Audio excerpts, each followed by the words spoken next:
continuamos con Divergentes. Hoy vamos a tener por primera vez al profesor Hugo Napoli de Entropía Binaria, que va a estar participando habitualmente en Divergentes. Muy felices nosotras porque vamos a tener a un profesor con una vocación de servicio en las mismas sintonía, en la misma línea que todos los contenidos de Divergentes, pero hablando de tecnología. Vamos a hablar de software libre en la educación. Él hizo un importante material muy buena calidad que vamos a estar compartiendo con ustedes hoy por primera vez. Entonces, Hugo en Divergentes. Muy buenas, ¿cómo están? Espero que bien. Es un placer estar en el programa Divergentes, en el espacio de Paola Díaz y Silvia Las Places, que se emite lunes, miércoles y viernes por Efusiva TV, canal 135 HD, Telecable Paysandú. Quiero saludar a la comunidad de Paysandú, Colonia y Canelones, así como también hacer extensivo el saludo a las comunidades de otros tantos puntos del país y de internet desde donde también nos ven. Mi nombre es Hugo Napoli, soy técnico informático desde el año 2007, técnico en redes y sistemas operativos Linux. También soy programador, soy profesor en el departamento de Canelones, en la enseñanza pública y en la privada, en varias materias en informática, tanto en ciclo básico como en segundo ciclo, en bachilleratos tecnológicos de UTU y demás. Y eso es desde el año 2012. Estoy dedicado completamente al software libre y de código abierto también, que son dos cosas distintas pero complementarias. Fundamentalmente hablo de sistemas Linux y BSD. Ya vamos a ir viendo programa a programa, emisión tras emisión, de qué se trata todo eso. En marzo de 2020 creé el proyecto Entropía Binaria, el cual posee varias redes, Telegram, Facebook, etc., y cuyo espacio más fuerte y valioso es su canal de YouTube, el cual da vida a todo el resto del proyecto. En ese espacio, y en combinación con el estilo de Divergentes, hablaremos de software y procedimientos libres para la emancipación digital. Esto es, con la misma temática que Divergentes aborda cada uno de sus programas y con la misma idea de cada uno de sus participantes, nosotros desde el mundo del software, desde la parte tecnológica, uso de computadoras, teléfonos celulares y demás, vamos a hablar tratando de que el mensaje llegue a la gente, tratando de no ser excesivamente técnicos, tratando de enfocar desde un punto de vista pedagógico, didáctico, todo lo que tiene que ver con seguridad, con privacidad, con cómo protegernos ante hackeos, cómo proteger nuestros sistemas operativos, en definitiva nuestra vida digital, que es, si nos ponemos a pensar, nuestra vida real. Ya eso de que la vida digital era una cosa, o la virtual era una cosa y la real era otra, eso quedó en el pasado. En este momento todo lo que repercuta en tu vida digital va a terminar repercutiendo en tu vida real. Por ejemplo, una persona puede perder el prestigio en la vida digital, en la vida virtual, y por lo tanto luego terminar perdiéndolo también en su vida real y terminar reconstruyendo su vida en torno a un problema, ¿verdad? Bueno, para que eso no pase y para que tú te enteres de cómo emanciparte de forma digital, nosotros tenemos mucha cosa para compartir contigo. Y ese es el objetivo de Divergentes. Y además es el objetivo nuestro dentro del espacio de Paola y Silvia, ¿sí? Muy bien. El tema de hoy es el software privativo y cerrado en la educación pública y abierta. ¿Qué tema, verdad? Cuando a nosotros nos educa el Estado, cuando vamos a la escuela, cuando vamos al liceo, a la enseñanza primaria, secundaria, también sucede esto a nivel terciario, sucede que no se educan de una manera. Los planes son propuestos por los gobiernos y de esa manera funciona la educación. De hecho, cada gobierno que asume termina manipulando a la educación para que ésta esté alineada con sus intereses. Muchas veces son intereses de clase, muchas veces son intereses sociales, intereses técnicos, intereses políticos, pero en general tienden a favorecer la perpetuidad de determinados gobiernos en el poder, ¿sí? Por ejemplo, determinados gobiernos de turno. Casi ningún gobierno va a trabajar para que no se los vote más. Lamentablemente, porque muchas veces debería ser así. Muchas veces hay gobiernos que deberían realizar cambios que en el momento no son aceptados, pero que está estudiado y se sabe que a la larga favorecerían a la sociedad. Pues bien, la clase dominante a nivel político no está dispuesta a generar cambios que generen un costo tan grande, aún siendo estos cambios muy favorables para toda la gente, ¿verdad? Para todos los trabajadores, para todo el conjunto de la sociedad. Muy bien. ¿Cómo está concebida la enseñanza pública en este país? Además de enseñarse conocimientos, también elegidos por los gobiernos, no se aprende cualquier cosa dentro de matemáticas, cualquier cosa dentro de historia y cualquier cosa dentro de informática. Se aprende lo que enseña la educación pública, que es el organismo que rige a las demás educaciones, sean públicas o privadas, y se aprende también lo que los gobernantes establecieron en algún momento. Si los gobernantes que vienen luego respetan eso, entonces seguirán perpetuando y seguirán extendiendo en el tiempo ese tipo de educación. Y si no, la cambiarán. Por ejemplo, el Frente Amplio, en el año 2007, hizo una profunda reforma de lo que es el ciclo básico en la UTU. De ese tipo de reforma no se han obtenido críticas desde el gobierno o desde las clases políticas que nos digan exactamente cuáles fueron los aciertos y los desaciertos.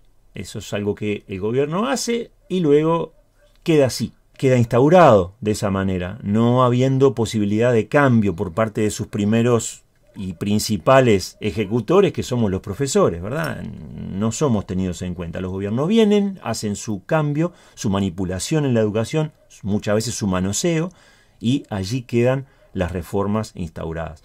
¿Qué pasa con este nuevo gobierno del presidente Lacalle Pou? Decide hacer lo mismo, pero con lo que tiene que ver con la escuela, con secundaria, con el liceo y con algunos planes y programas de UTU. Lo mismo, otra manipulación de la educación sin consultar a los docentes. Esto es, lo que estoy tratando de demostrar es que esto sucede de esa manera. Desde los años 50 en Uruguay se empezó a tocar la educación permanentemente desde la Guerra Fría, desde esa cuestión entre el comunismo y el capitalismo, esa guerra invisible. A partir de ahí fue que se empezó a manipular la educación en Uruguay, por lo menos, y supongo que en todo el continente latinoamericano y en otros lados del mundo, porque la Guerra Fría y los conflictos políticos de esa magnitud afectan a todo el globo, ¿verdad? No es cosa que suceda en un país solamente. Desde ahí que se empieza a tocar a la educación según los intereses de cada gobierno, porque hasta ese momento yo como profesor no soy un estudioso de los cambios en la educación en el Uruguay, pero me entero de los cambios de la educación porque estoy en esto y hablo con otros colegas y leo material y demás. Y aparte tengo mi posición política también y mi posición social y por supuesto educativa al respecto. Pero dejando eso de lado, porque cualquier opinión es bienvenida, soy de las personas que ponen a la amistad por encima de la política y demás, para que te hagas una idea. ¿Qué sucede con todo esto? Que hasta ahí, hasta los años 50 más o menos, se trataba de educar cada vez mejor.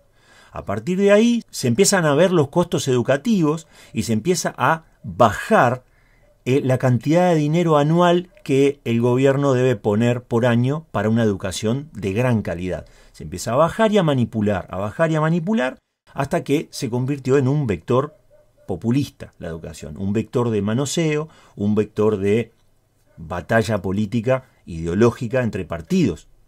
Los rehenes somos nosotros, los que recibimos la educación. Los profesores también nos formamos con la educación pública, la mayoría por lo menos.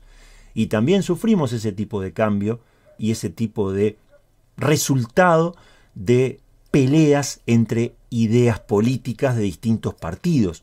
¿Me voy explicando? Muy bien. Para redondear este tema, te voy a comentar que mi punto de vista es este. Los sistemas educativos transmiten conocimientos de disciplinas, como anteriormente dijimos, pero todo lo que se transmite dentro del ámbito educativo está teñido por ideas y valores morales, políticos y cívicos.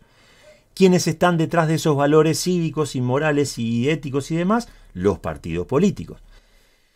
¿Qué hacen los gobiernos? Manipular al sistema educativo, convirtiéndolo en una herramienta de control social, político, pero sobre todo ideológico, nunca dando el máximo de sí para que el individuo sea totalmente libre y cuestionador, emancipado, sino intentando transmitir sus valores de clase. Cada partido político impregna de sus valores de clase, es decir, de lo que considera que está bueno y no está bueno, todo el sistema educativo para que ese mensaje se perpetúe, viaje en el tiempo y se mantenga en el tiempo, adoctrinando a sus estudiantes.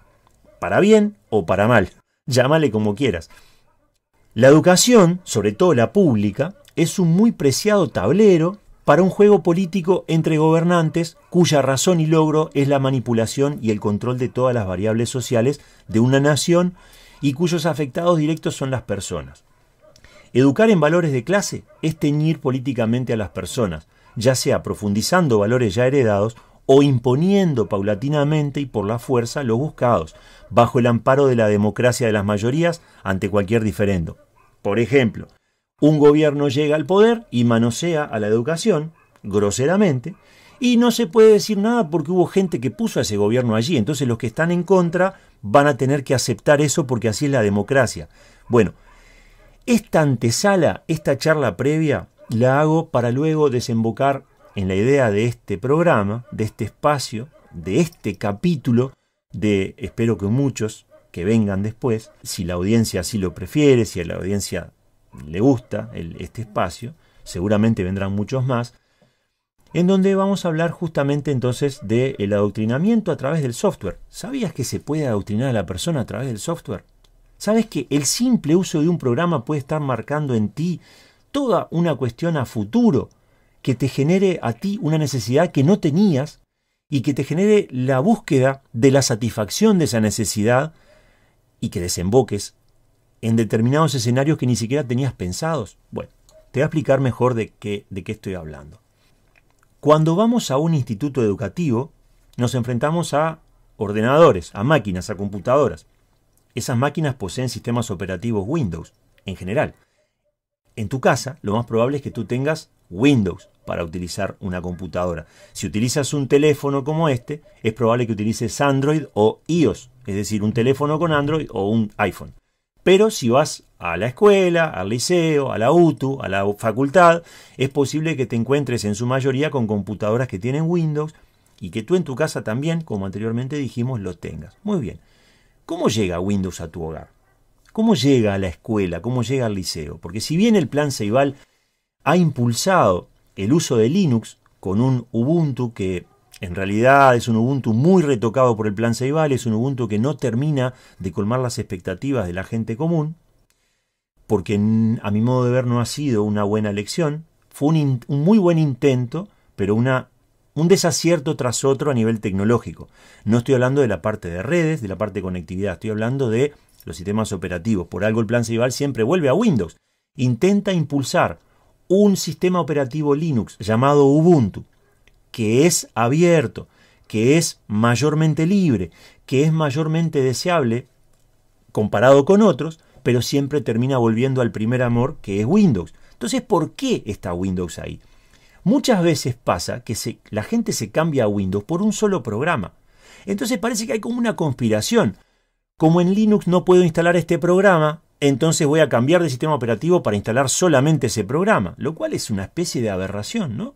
Es una especie de despropósito, es una exageración cambiar todo un sistema operativo, que es lo que hace utilizable a una computadora, cambiarlo solamente porque hay un programa que no me sirve en ese sistema o que no sé instalar o que no sé hacer funcionar.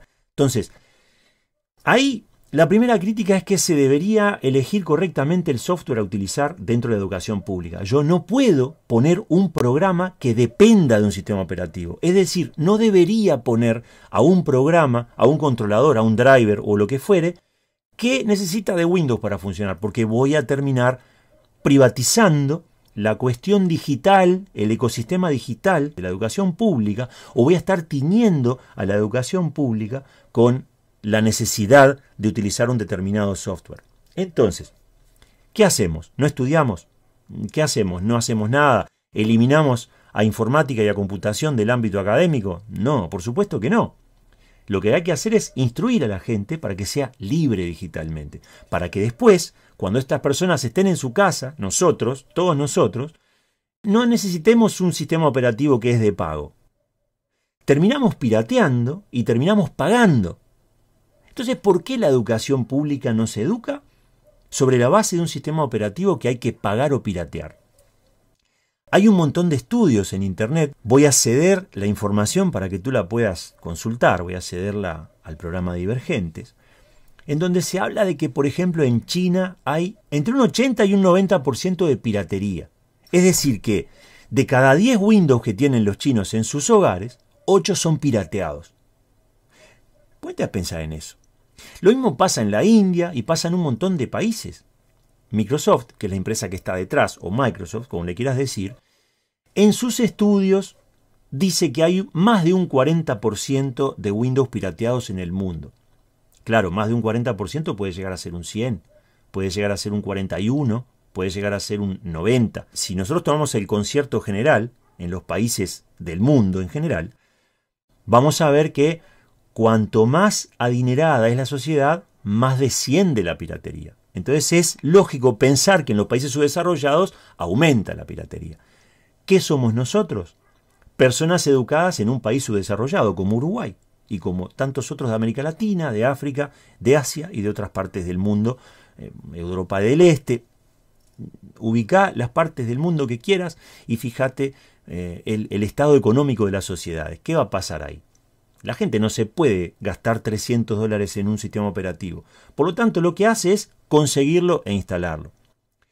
Lo mismo sucede en la educación. A ti te están enseñando Photoshop, que corre sobre Windows, te están enseñando el Office de Microsoft, que corre sobre Windows, y así con un montón de programas y de software, y después a ti no te regalan ese software cuando te recibes. Por ejemplo, si tú egresas de la escuela, no te dicen, qué bueno, además del boletín y además de la certificación de que terminaste la escuela, te vamos a regalar una versión de Windows para toda tu vida, para que esto te acompañe. Si fuera así, estaría buenísimo. Pero no lo es. Lo mismo cuando tú haces un curso en la educación pública que incluye a programas como Photoshop, por ejemplo. En ese caso, lo vas a tener que conseguir después, y bastante caros son esos programas. Entonces, la pregunta es, ¿por qué habiendo programas que son la competencia de esos, por ejemplo, la competencia de el Office de Microsoft es LibreOffice, la competencia de Photoshop es GIMP, y así con un montón de programas? Yo me baso en estos porque son muy conocidos, entonces, si queremos hacer llegar este mensaje, tenemos que ir a lo más conocido para que se comprenda lo que hay detrás de este mensaje que queremos dar. ¿Por qué habiendo programas que reemplazan totalmente al uso de estos en la educación, en una aula, por qué se adoctrina a las personas con software que después van a terminar pagando o pirateando? ¿Por qué la educación es un móvil comercial que favorece a empresas y no un móvil social y humano que favorece a los individuos? Es la pregunta que yo me hago. Yo trabajo en la educación hace años, como acabo de decir, pero ya antes era crítico de todo esto y me daba cuenta de que algo no estaba bien en la educación. ¿Qué tiene que transmitir la educación? Más allá de la introducción que hicimos antes, al principio del programa. Lo que tiene que transmitir son buenos valores, valores quizás de ciudadanía, que es lo que busca el Estado, ¿verdad? Dentro de un sistema estatal lo que podemos esperar es que haya eso, valores de civismo, de ciudadanía, de buen comportamiento, de aprehensión de normas sociales y demás, para ser un buen ciudadano. ¿Qué más? Instruirnos, enseñarnos cómo hacer operaciones matemáticas, enseñarnos historia, enseñarnos filosofía. Filosofar es cuestionar, enseñarnos sociología, cómo funcionan las sociedades, antropología, cómo funcionan las personas, cómo funciona todo lo que tiene que ver con lo humano, psicología. Bueno, hay un montón de cosas que tenemos que aprender. ¿Por qué se descuida tanto esa otra parte? ¿Por qué se nos guía por todo ese abanico maravilloso de conocimiento en un vagón que nos va a terminar privando de libertades al egresar? Un camino que nos va a generar adoctrinamiento y necesidades que nosotros no teníamos. Si a nosotros nos educaran con software libre desde que nacemos, después podríamos optar por Windows, por Mac o por lo que fuere. Deberían educarnos con sistemas operativos libres y con programas libres, es decir, con software libre. ¿Qué es el software libre? El software que promueve la libertad del individuo, toda la libertad. Las escuelas deben enseñar únicamente el software libre para promover la libertad, para economizar.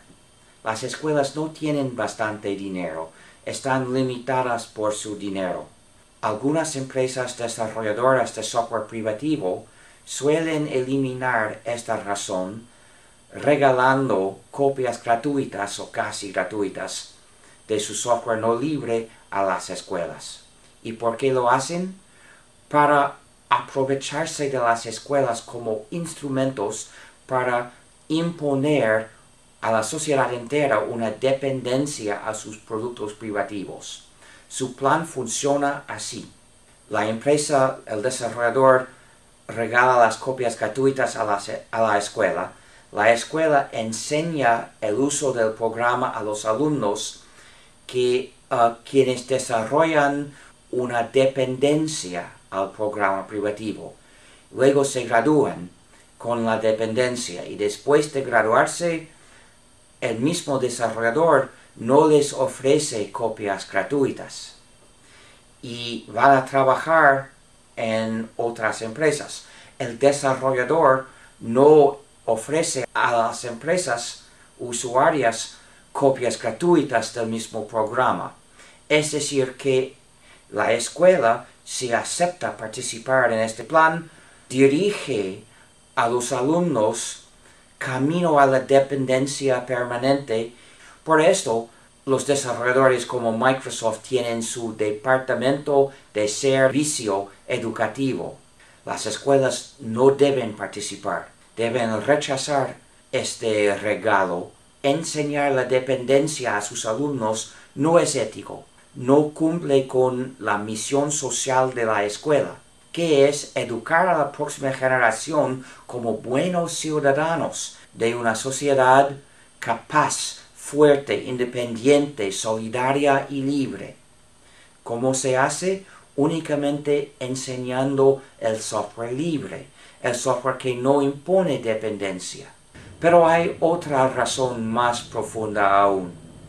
Para la educación moral, la educación en la ciudadanía, porque cada escuela debe enseñar no solo hechos y métodos, sino también y por sobre todo el espíritu de buena voluntad, el hábito de ayudar a tu prójimo. Por lo tanto, cada clase debe tener esta regla. Alumnos, si traes un programa a la clase, no puedes guardarlo para ti. Debes compartirlo con el resto de la clase. Y debes traer también el código fuente para que todos puedan aprender cómo funciona. La escuela debe seguir su propia regla.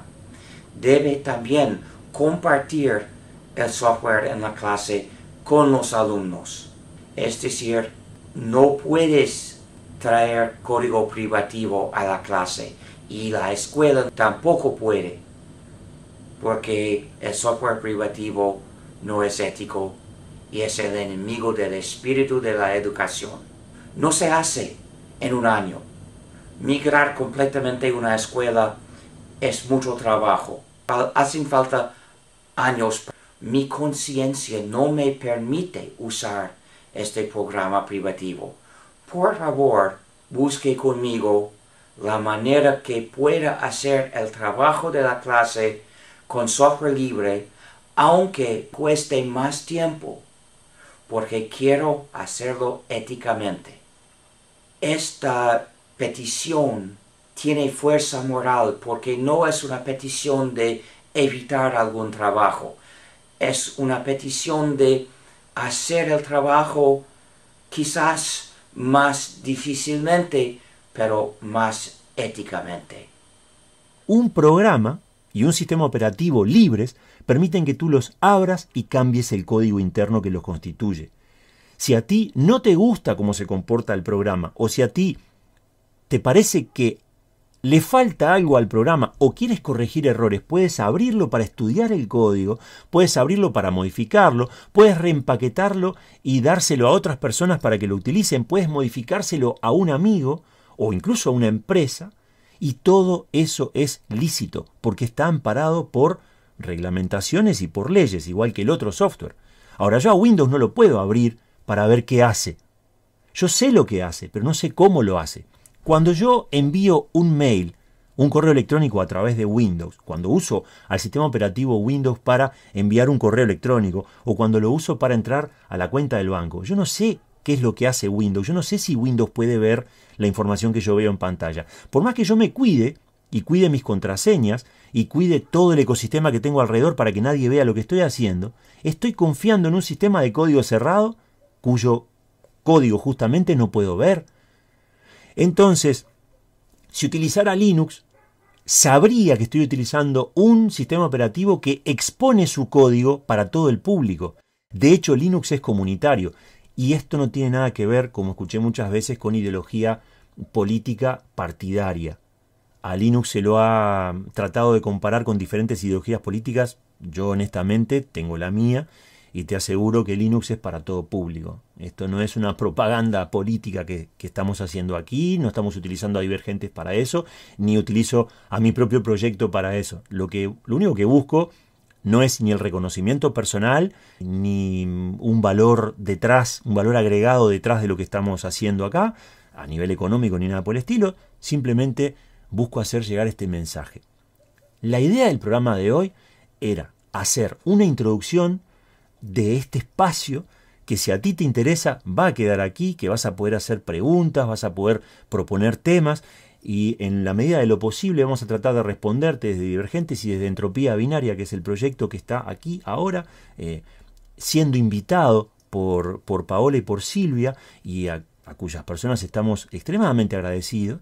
Vamos a tratar de manejar a todo lo que tiene que ver con informática, con seguridad, con privacidad, con sistemas de emancipación a nivel digital, para que tú comprendas mejor qué cambios puedes introducir en tu vida digital para emanciparte de toda esa necesidad que en realidad no tiene sentido.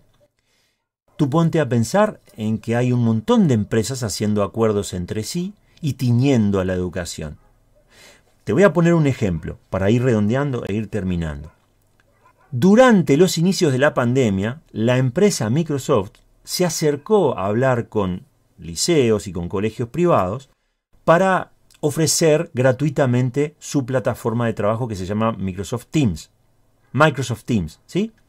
Es una plataforma en donde los profesores pueden dar clases a nivel virtual por allí, pueden poner su material allí también, tiene salas de videoconferencias que son de muy buena calidad, es un software muy completo a nivel educativo, que yo lo utilizo a veces porque los lugares a donde doy clases lo precisan. Si fuera por mí utilizaría otra cosa, pero está bien, son las reglas que hay, son las herramientas de trabajo que tenemos, somos trabajadores, necesitamos sobrevivir y adaptarnos a ciertas cuestiones que hacen la vida diaria del trabajador, ¿verdad? Que competen a la vida diaria, al desempeño del trabajo. Bueno, muy bien.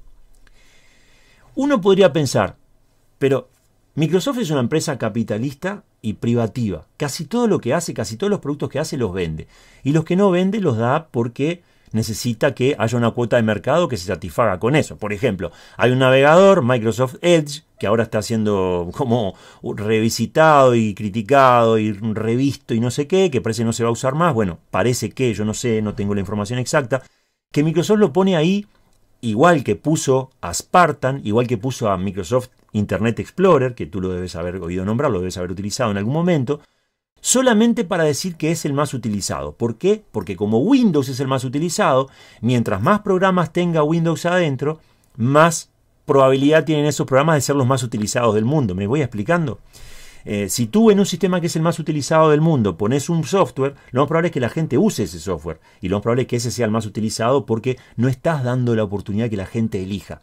Vos le estás metiendo a la gente un conjunto de herramientas que le solucionan determinadas problemáticas y la gente, como ve que todo ese ecosistema satisface sus demandas, entonces sigue utilizando. Pero es todo de código cerrado. Y es todo un conjunto, un ecosistema que te va llevando al adoctrinamiento cada vez más grande. Volviendo al tema de Teams, si es una buena aplicación y si es muy útil, ¿está mal que se introduzca en la educación? ¿Sabes qué? Sí. Por lo siguiente,